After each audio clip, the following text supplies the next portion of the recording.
और इसी बीच बड़ी खबर, नोएडा में कोरोना वायरस के 2 मरीज पॉजिटिव पाए गए हैं। पहली मरीज महिला हैं, वो नोएडा सेक्टर 100 की निवासी हैं, 100 सेक्टर में रहती हैं। कुछ दिन पहले ही वो फ्रांस से लौटी हैं। फिलहाल आइसोलेशन वार्ड में वो भर्ती हैं।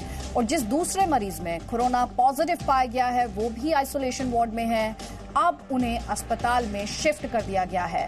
ज्यादा डिटेल्स के लिए रुक कर लेते हैं जी मीडिया संवाददाता कविता का। कविता, और क्या डिटेल्स हैं इस बड़ी खबर को लेकर? नोएडा में 2 पेशेंट्स कोरोना वायरस पॉजिटिव। बिल्कुल देखिए, और देखिए पहली सेक्टर 100 के मरीज हैं, वो फ्रांस से वापस आई थी और वो पहली आइसोलेशन में थी। और दूसरे मरीज तो हैदराबाद में रहते हैं, वो भी पॉजिटिव है, उन्हें आइसोलेशन में रखा गया है। की कार्रवाई को भी बढ़ा दिया गया है कि दूसरे जो मरीज हैं उन्हें अस्पताल में भर्ती किया गया है। जो अभी तक नोएडा को लेकर पॉजिटिव केसेस नहीं थे। हालांकि आपको से पहले नोएडा कंपनी के मालिक कोरोना पॉजिटिव पाया गया था, लेकिन वो दिल्ली के निवासी थे। तो फिलहाल नोएडा में अभी जो 2 पेशेंट कह सकते हैं कोरोना पॉजिटिव पाए गए हैं। लगातार कोशिश की जा रही है। देखिए नोएडा को पूरी तरीके से लॉकडाउन करने की कोशिश, वहाँ लोगों ने डर है, लेकिन डर ना रखकर क्योंकि लगातार पॉजिटिव। आपकी आवाज क्लियरली हमारे दर्शकों तक नहीं पहुंच पा रही है, लेकिन अपने दर्शकों को बता देते हैं। नोएडा में 2 नए मरीज सामने आए हैं, कोरोना पॉजिटिव उन्हें पाया गया है। इनमें से एक महिला जो फ्रांस की यात्रा से लौटी और एक और मरीज जिन्हें अब अस्पताल में शिफ्ट किया गया है। तो कुल मिलाकर वही बात, कोरोना इन्फेक्टेड कंट्रीज को आपने विजिट किया, आप हिंदुस्तान वापस आए और उसके बाद ये सिम्टम्स देखे गए और संक्रमण की पुष्टि हो चुकी है।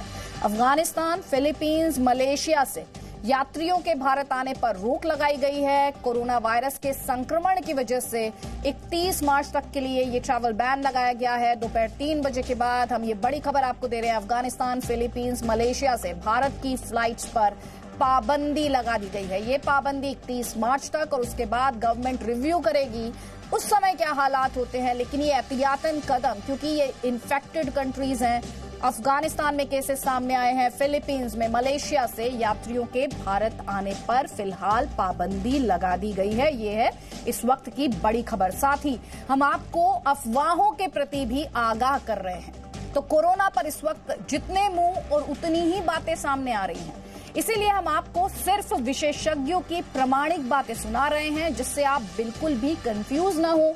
अगर कंफ्यूज हैं तो आपकी कंफ्यूजन दूर कर देंगे हम आपको एक ऐसे डॉक्टर का इंटरव्यू सुनवाने जा रहे हैं जिनका वीडियो व्हाट्सएप पर वायरल है। एक वायरल वीडियो में जो डॉक्टर मरीजों को समझा रहे हैं कि कोरोना की पहचान कैसे करनी है, ये वो समझाते हुए इस वीडियो में साफ देखे जा सकते हैं। जी न्यूज ने इन्हीं से बात की है। हो सकता है कोरोना पर ये वायरल वीडियो आपने पहले सुना। इसमें कुछ भी पैनिक ना करें, रिलैक्स रहें आराम से। अगर आपको सूखी खांसी हो रही है, जैसे ऐसे तेज तेज खांस रहे आप, ठीक है, ये पॉल्यूशन कफ है। या ऐसे भी खांस रहे तो भी ये पॉल्यूशन कफ है। इसका किसी कोरोना से या किसी और चीज से कोई लेना देना नहीं है। अगर आपको खांसी हो रही है, आपकी नाक से पानी आ रहा है, छींकें आ रही हैं, आंख से पानी आ रहा है, तो ये एलर्जी होती है। जैसे साधारण मौसम की एलर्जी हो जाती है, ये एलर्जिक कफ होता है। ये 2 चीजें तो ये हुई।